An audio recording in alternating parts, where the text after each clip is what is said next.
Hi everybody, I want to talk to you about impulse buys. Very often when I look at students' stores, the products are not really very exciting. There's nothing unique or different about what they're selling. When we are dropshipping from AliExpress, we need to remember that we've got to compensate for the long shipping times. So if we are selling just ordinary regular products, nothing really very exciting, just the sort of thing that you can pretty much get anywhere, why would people want to wait 2 to 4 weeks to get that? So this is one of the things that we need to try and overcome. And I'm talking about drop shipping from AliExpress here specifically. Now, I've just spent about an hour or so picking out some products that I consider to be impulse buys. So these are things that people look at and they say, oh yeah, that's really unusual, I'd love that. And they go ahead and buy it. It's an impulse because many times they won't have seen it before. It'll catch the eye and they'll think to themselves, I either want this for myself or I know somebody who would love this. I'm going to go ahead and buy it for them right now. That is what we call an impulse buy. And you don't want to bump the price up too much either, because otherwise it takes away that impulse, it takes away that instant buy. They need to think about it. So for example, this wooden mug here, it's $8.91 and you can get free shipping via e-packet to the United States. So you can't really get any better than that as far as shipping's concerned. Now, if it were me and I was going to put this on my store, I wouldn't bump this up much at all. I might put it at $9.99 and have something like 99 cents shipping, because although we want to try and have free shipping, 99 cents is nothing. And when someone gets to the checkout, sees 99 cents, it's not going to put them off. And in fact, you could have a notice at the top, like one of these bars that we spoke about earlier in the apps section of this course, the announcement bars that you can have running along the top of the screen. You could say shipping just 99 cents on all orders. That is pretty much as good as saying free shipping. In fact, it could even be better because people are so accustomed to seeing free shipping, free shipping, free shipping. If you say 99 cents shipping, just 99 cents, that could even have psychologically a positive effect. So if it were me, I would list this on my store at $9.99, so I'll keep it under $10 and have the shipping as 99 cents. I know it's only a tiny profit, it's only a couple of dollars, and if we factor in that 15%, I spoke about before, the 15% we should factor in, 15% losses for refunds when we are dropshipping from AliExpress. If we factor that in, it's about $1.70 profit. But so what? What if we sell 20 of these a week, along with lots of other things as well? A sale is a sale. It's giving you a customer. That customer might buy a lot more. That customer might share your posts on Facebook. So even a dollar profit is worth having. Okay, so let me show you all the things that I came up with over the last hour. This is another mug here. I'm not too sure about this one, but I would add it to my store anyway. Maybe just add $2 or $3 onto it. This one here, I would look to see if I could find a seller who has it for a little cheaper so that I could still put it on my store for $9.99. If not, I would sell it for $11.99, I think. Yeah, $11.99 with 99 cents shipping. This one here, it's a novelty mug with a lid. $4.61. I would sell this for $5.99 or maybe $6.99 maximum, again with 99 cents shipping. Now these socks here, these are impulse buys as well because of the designs on them, and there are literally so many of these on AliExpress. And in fact, just a couple of months ago, I ordered 500 pairs of socks like this, all different designs, women's socks from AliExpress, from I think there were 4 or 5 different sellers in total. I ordered them for my business, but what I did, because I was going to be ordering so many of them, I got a sample first. So I bought like one pair or one set, because very often they're in sets, and made sure they were all okay. And they were all very, very good quality. Not only were they good quality, but the ones that came in sets, so in packages, were packaged really well and really nicely presented. And here's another example of the type of socks I'm talking about. These are impulse buys. And at $1.84 a pair, I would just add $1 onto these and then again do the 99-cent shipping. Now these toys here, these are compatible with Duplo. If anybody knows anything about kids' toys, Duplo is a Lego toy, so it's part of the Lego brand, but it's for younger kids, it's bigger pieces. It says here that these figures are compatible. Now they're only $1 each. I would add hardly anything onto these. I would add maybe 48 cents, so I could list them for $1.49, but then have 99-cent shipping. People are likely to buy several of these at once anyway. This here is a key ring, but it's also a screwdriver. Nothing really unusual or different about this. You do see these, you can buy these all over the place, but it's so cheap, it's 38 cents. I would probably list this for $1.99 and have 99-cent shipping. It's still a good deal, it's really a handy little gadget, and because it's so cheap, it's an impulse buy. And here's another key ring, which is just a novelty key ring. So again, I would list this at $1.99. And a personalized pocket knife, $8.99. This I would list for around about $12.99, again with 99-cent shipping. But it's personalized, so people would pay a little bit more. And again, it's an impulse buy. People see this and think, oh yeah, that's going to make a great gift for this person or that person. Now these enamel brooches, they're very popular now, and you can get so many different designs, and because they are so cheap, they're $1.29 to $3.29 a set, so that's a set like this. You can just add $1 on these again and then have your 99-cent shipping. And more brooches, again, same thing. Wooden bow ties, these are in fashion now, and these are unusual designs here. So $2.69, I would add maybe $1 onto that, maybe a little bit more. This watch here is unusual just because of the design of it. There are a couple of different ones, I think, as well. Different colours and that sort of thing. But yeah, it's the design that's very unusual there. So this would be something that would catch people's eye. It would be really attractive, and it would be something that people would buy as a gift. Now this is $19 at the moment. There's a sale coming up, but it's $19 right now. Now with this, I would probably add about $10 to it. So I'd probably put this up to, say, $28.99 or $29.99.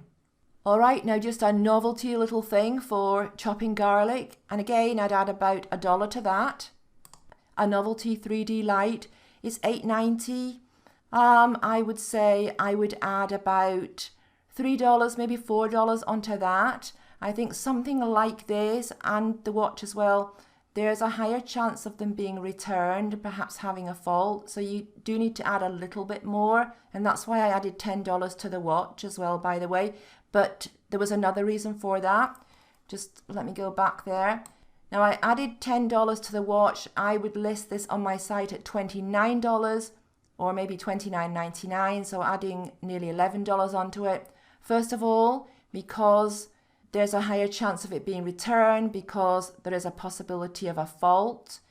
And secondly, it's all about perception. When it comes to something like a watch, if it's too cheap, the customer or the visitor on your website is going to perceive it as cheap. So it's about perception as well when it comes to certain types of things. So the elephant light there. Now here's another light. $4.84. I wouldn't add too much to this one, I don't think. I will probably sell this one for maybe $7, so $6.99, something like that. Maybe $7.99, $8.99 maximum. Now I'm not sure about this. I'm not sure what it is, but I just happened to come across it. It's a little bit expensive, I think, but it does have some good votes and orders. So at $24.99 though, that is quite expensive for something like this. So maybe give that one a miss. This one here, this is just a box for putting kids' sweets in. So you could use this at parties and that kind of thing. And I'm not sure how many is in a pack here.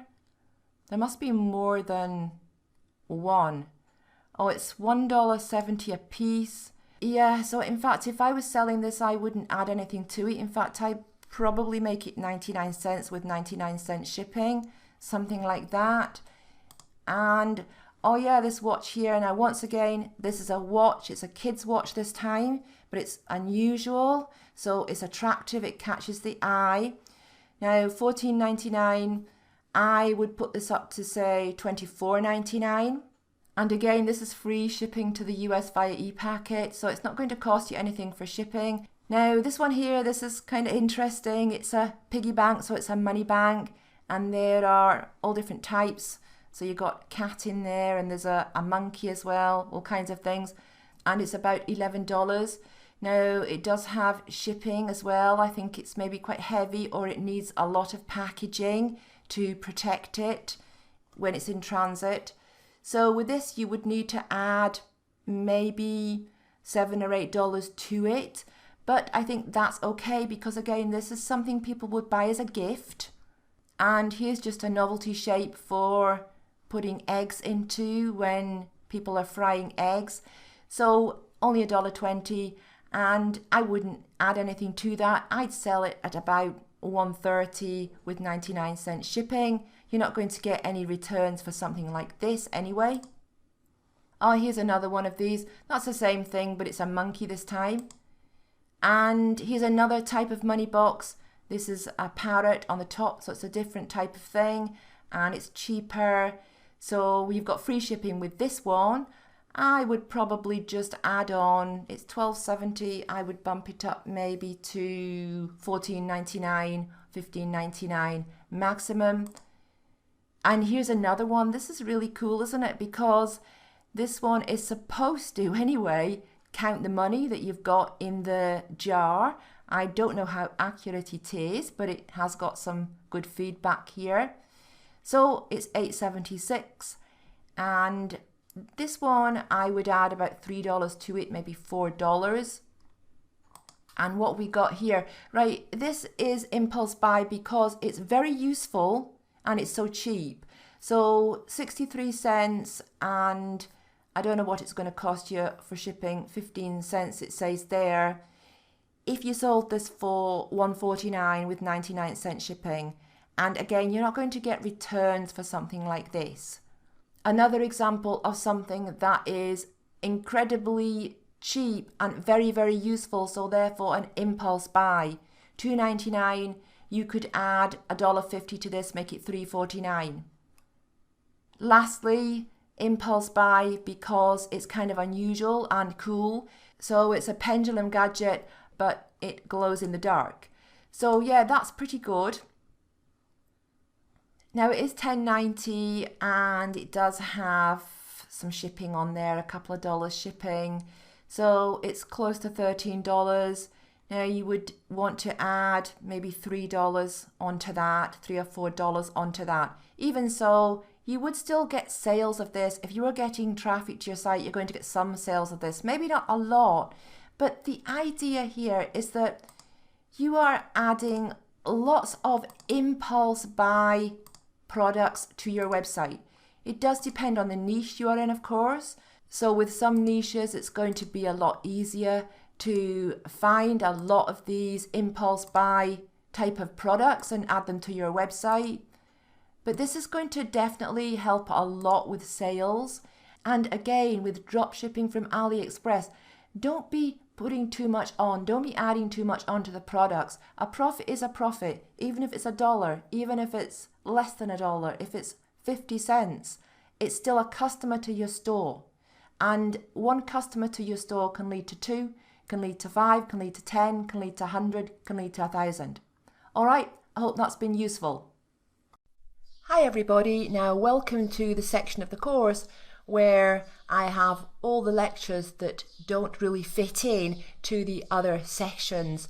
So I'd like to talk now about scaling up your business, so growth and scaling, because getting started, that's really just the beginning.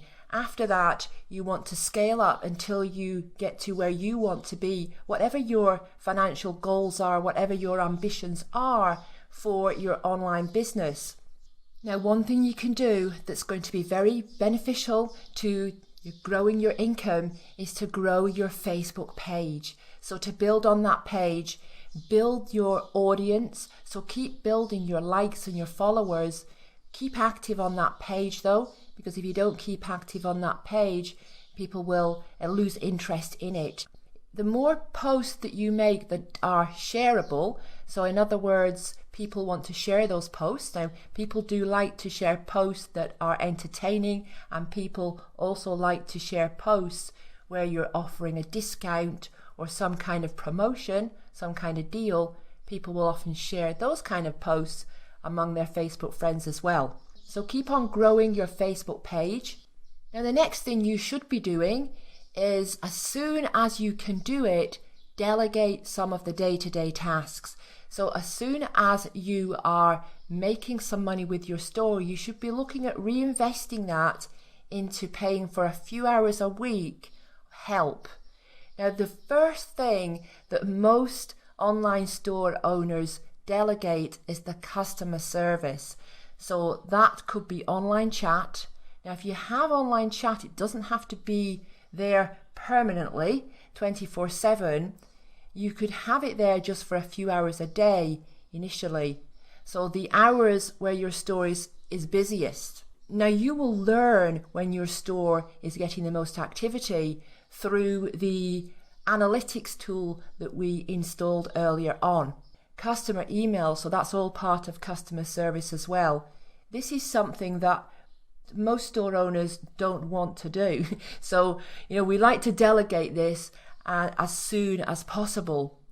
And the second thing that you can look at delegating as well is social media, and primarily your Facebook page, because that can be quite a time sink. You don't want to leave messages unanswered on your Facebook page for any length of time. You don't want to ignore people's posts and comments either. Now, the simplest way to do this is to hire outsourcers, and the best place to go for outsourcers is Upwork.com. So even if you have somebody managing your Facebook page for an hour a day, and even if you have somebody doing your customer service for 1 or 2 hours a day. Now, when you outsource your customer service, you will need to monitor your new customer service rep, even if they're only doing 1 or 2 hours a day. You will need to monitor them for a week or two closely to make sure that they're doing it correctly, because customer service, as we know, it's really important. And you should also be continually growing your email list. Your email list is a huge asset to your store. We talked before about sugar and cotton. We've used this example a couple of times now in the course. These guys have built up a very, very large email list. When you build up an email list, and even an email list of a few hundred subscribers can actually make a difference. But as you grow it and grow it and grow it, and every time you send an email to that list, you're going to get a big boost in your sales. So email list is very important. Now, another thing you can do to grow your business is to add more related and complementary products. So you have your target audience, you have your niche, whatever you're selling to them, there are going to be other related and complementary products that target audience will buy.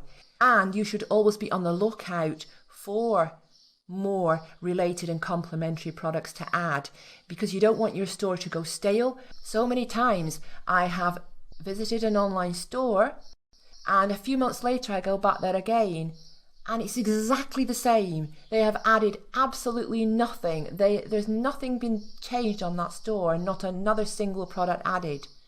Months later you go there again and it's still the same. Now that's really stagnated. That's allowing your store to go stagnant. And if you do that, you're leaving a lot of sales on the table. So make sure that you are always looking for new related and complementary products to add to your store. And take advantage of technology. When you're using Shopify, there are so many great apps. I've touched on some apps here, but I didn't want to overwhelm you. And also, you don't need a ton of apps in the beginning.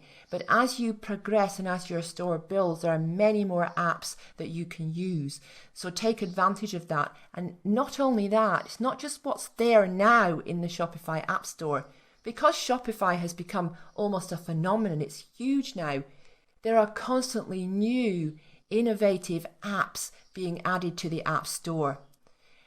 And make use of mobile technology so that while you are on the go, you can do most of what you would need to do.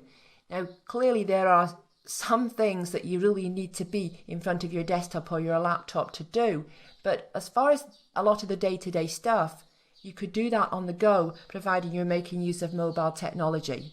Now, another thing that you can do to grow your income is to add a second niche, the same store and the same audience, but another type of product, so another niche, probably a sub-niche to the main niche, or at least related enough to the first niche so that it appeals to the same audience. Now, when you do this, you're adding a second niche to the same store. It means that you can continue to promote, so you can promote the products in that second niche to the same email list and through the same Facebook page. Now, another option is to start a second store with a completely different audience. Now, the one downside of this, really, or it's a big downside, is that you're starting from scratch all over again. Now, of course, you're starting all over again, but this time, of course, you know so much more and you have so much more experience than you did the first time around. So it's much, much easier to start again with a second store. So if you decide to add a different store, it's completely unrelated, a completely different audience, you will be starting a new Facebook page, you will be starting a new email list. So you'll be starting everything new. But as I say, again, you have the advantage of having done it once the first time around. The second time around, it's completely different. It is so much easier and so much quicker. But if that's what you wanted to do, you can add a second store. So you have to weigh this up. Is it best for you to start a second store, or is it best for you to add a second niche to your current store, still targeting the same audience? All right, so that's scaling up, and I'll see you in a minute. Okay, everybody, we're going to install Google Analytics onto our Shopify store. And this is so we can see all sorts of things about what's going on, such as where our traffic is coming from, which days of the week we get most traffic, which times of the day we get most traffic, which pages on our website our visitors spend most time on, what percentage of our visitors are bouncing. So in other words, bouncing means immediately they land on the store, they leave immediately by clicking the back button or closing it down. It's called the bounce rate, and much more. Now, having access to this kind of information allows us to focus on the traffic sources that are working the best. So if we know that Facebook is working the best, we can spend more time on Facebook. So if we know that's where most of our users are coming from, we can spend more time on that. Also for things like customer service. So if we wanted to use online chat, which we know increases sales, really increases sales, we can find out from analytics which days of the week we have the most activity, which hours of the day we have the most activity. So we can focus on those particular days or those times of the day to have online chat live. So we can focus on just those times of the day or just those days of the week where we have the most activity on our store. All right, so I'm here on the Google Analytics homepage. You can forget about this here. It's just google.com/analytics. You go ahead and you click sign in or sign up and then click on analytics. Now, if you don't already have a Google account, when you do this, you'll be prompted to create one, or you can create a new one if you prefer. So if you prefer to have a completely new Google account to the one you have already, and go and create that first, log into it, and then come to this page, google.com/analytics. Go over to sign in here and click on analytics. Now once you get to a page like this, maybe you have to register or whatever, and you won't have anything here, by the way. This is an existing account of mine, so I do have something already in here. But you get to this page anyway, or something like this. You're looking for, down at the bottom here, at the bottom left, you're looking for admin. See what it says, admin here? That's what you're looking for. So you click on that, and then you're going to have a page like this. You want to go over here to property, click the box, create new property. Make sure website is selected, and right in here, you're going to put the name for your website, and this is for your own purposes. So when you're logging into Google Analytics, if you've got more than one website in here, you're going to be able to identify it. So give it a name, and here the website URL, choosing HTTPS because your Shopify store is HTTPS, and then in here your URL. For industry category, you can just select something here.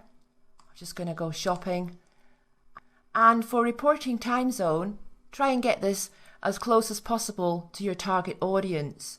Now, if your target audience is the whole of the United States, then clearly you've got more than one time zone, so you just need to choose one.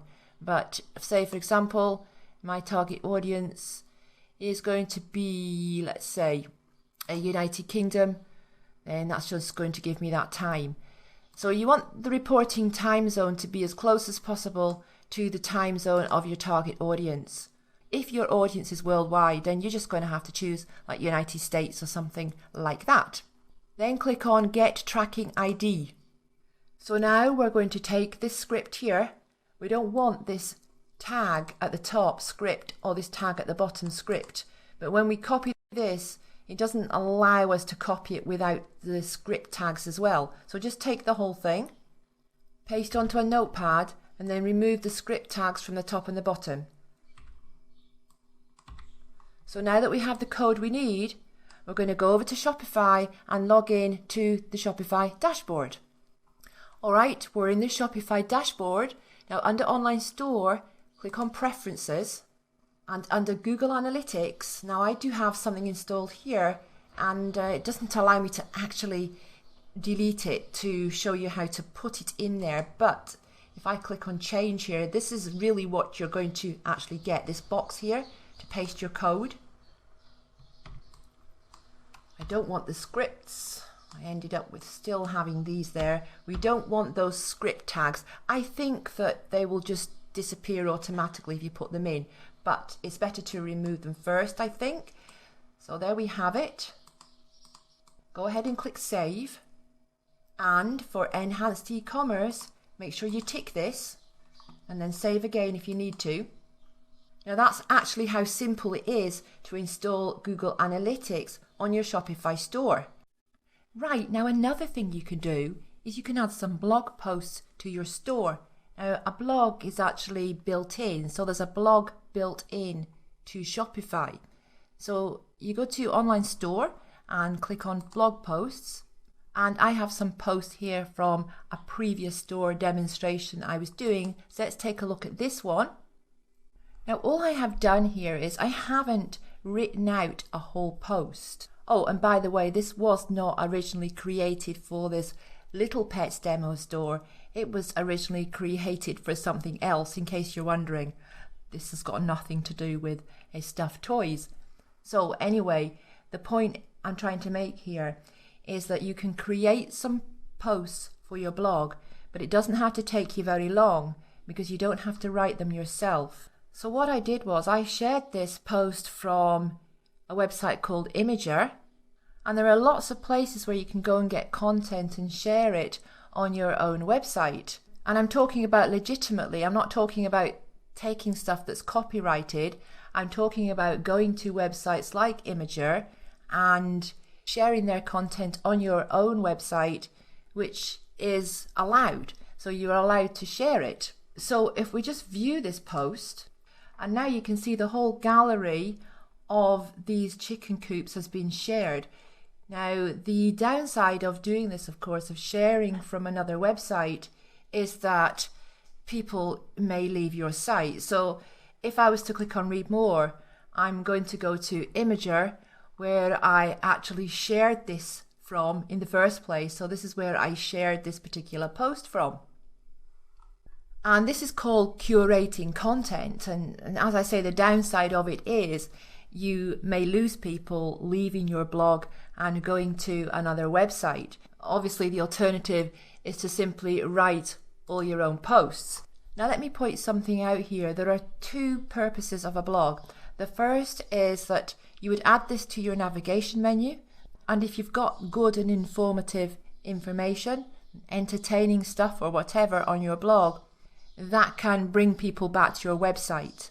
And the second reason is it's food for the search engines, basically. So there's more content here that could potentially get these blog posts ranked on their own in the search engines. Because the blog post is actually on your website, the visitors are still going to be able to click around through the product pages as well. And of course, you can have links in your blog post that actually lead directly to specific product pages as well. So you could hyperlink the text, some of the text. For example, if I was selling chicken coops, I could hyperlink this word here, chicken coop, going to a URL, an actual product listing page on my website selling a chicken coop.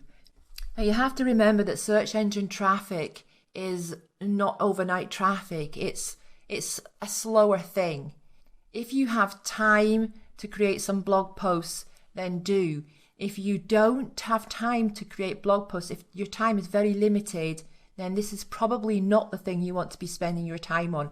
I'm going to leave this down to you. It's going to be down to your individual circumstances. Now, if I was creating blog posts for the little pet store that sells plush animals, the blog posts I would write and create would be focused towards parenting and toddlers and kids and that kind of thing. I wouldn't write posts about the stuffed animals because there isn't really anything I can write. But I would be able to write stuff about toddlers, about parenting, about preschool stuff, and all this kind of thing. So that would be relevant to the particular audience who would be coming to my website anyway. So what I mean there is that your blog posts don't have to be about your actual products. There's some products, as we've just looked at, plush toys, for example, it's very hard to write blog posts about. The blog posts would be posts that are interesting and relevant to your target audience and in some way related, of course, to what you're selling, but not necessarily about what you're actually selling. Okay, so that's the Shopify integrated blog. If you have time, use it. If you don't have time, perhaps come back and do something with it a little later on. Welcome back, everybody. Let's now take a look at SEO, or search engine optimization. Now, you can do certain things to your product pages that will make them more search engine friendly. The purpose of this is to get visitors from the search engines, and this is free traffic. So when a user is on Google, they type in a search term, for example, plush elephant or plush baby elephant. If your product page comes up in the search results on page 1, then you will get traffic from those searches that users do on Google.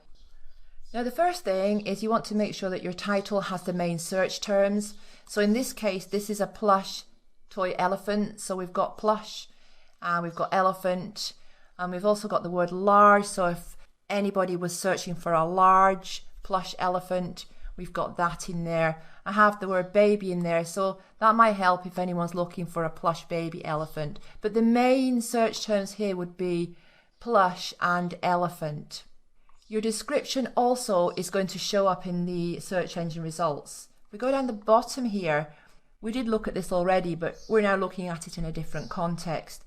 So this is what's going to show up in the search results. And your description here, the whole description is not going to show up because you only get a certain amount of characters. So what have we got here? We have got the whole description showing up here simply because it's a short description. But if it was longer, you wouldn't get the whole lot showing up. So what you want to make sure is that what you would like to show up in the search engines, this is also the first part of your description as well.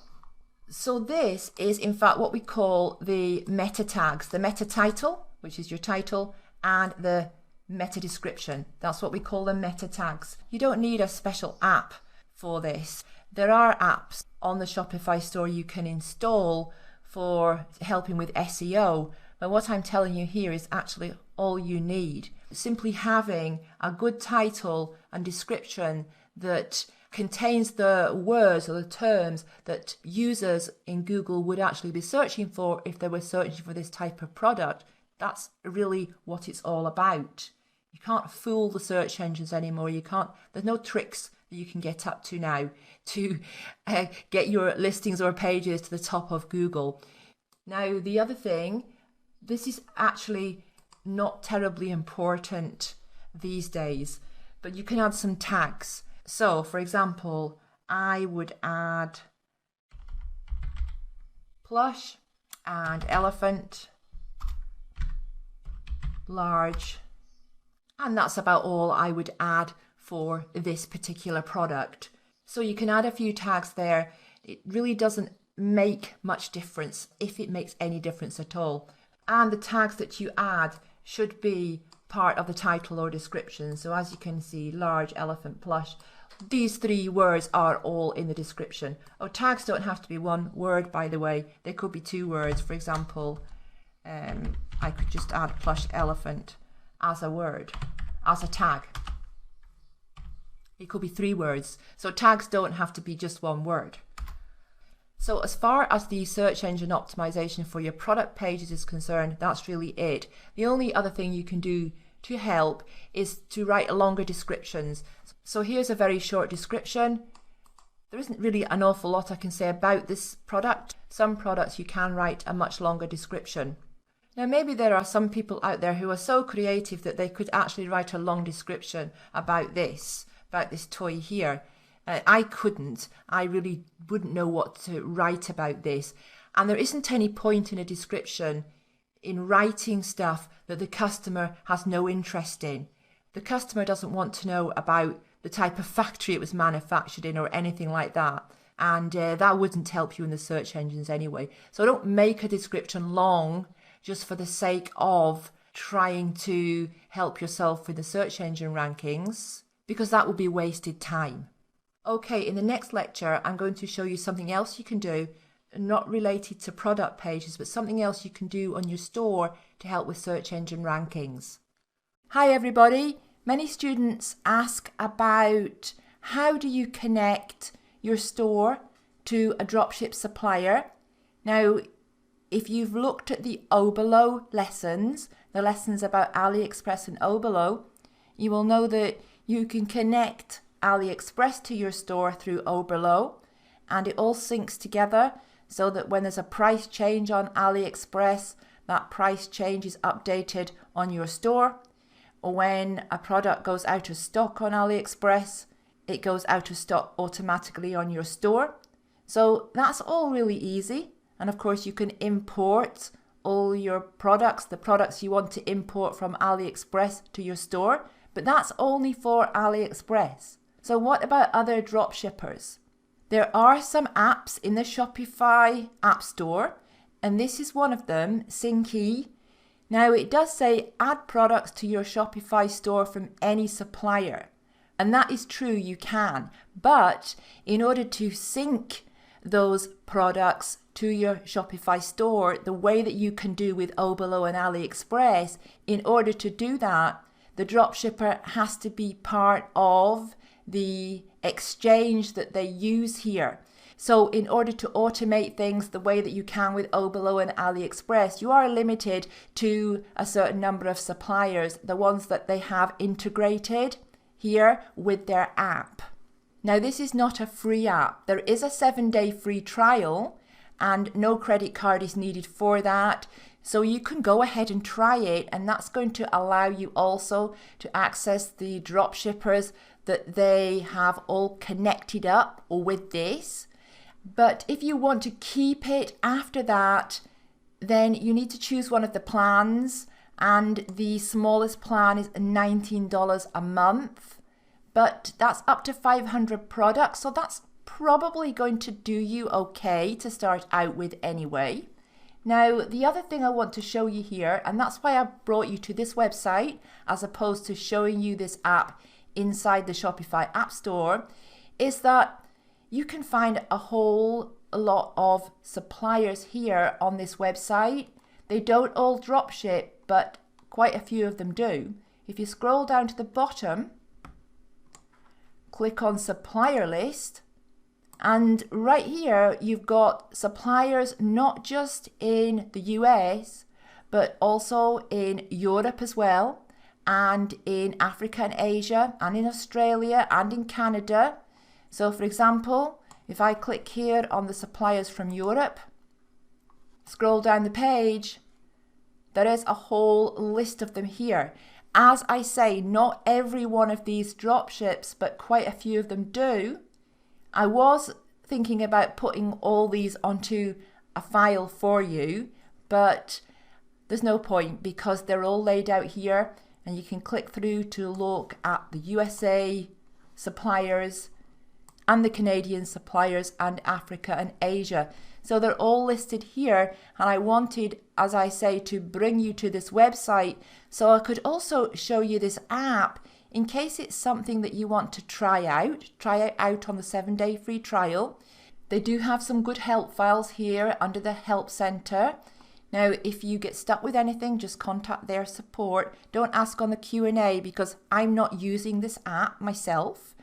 And even if I were, it's much better to contact the support for the app itself. All right, I hope that helps.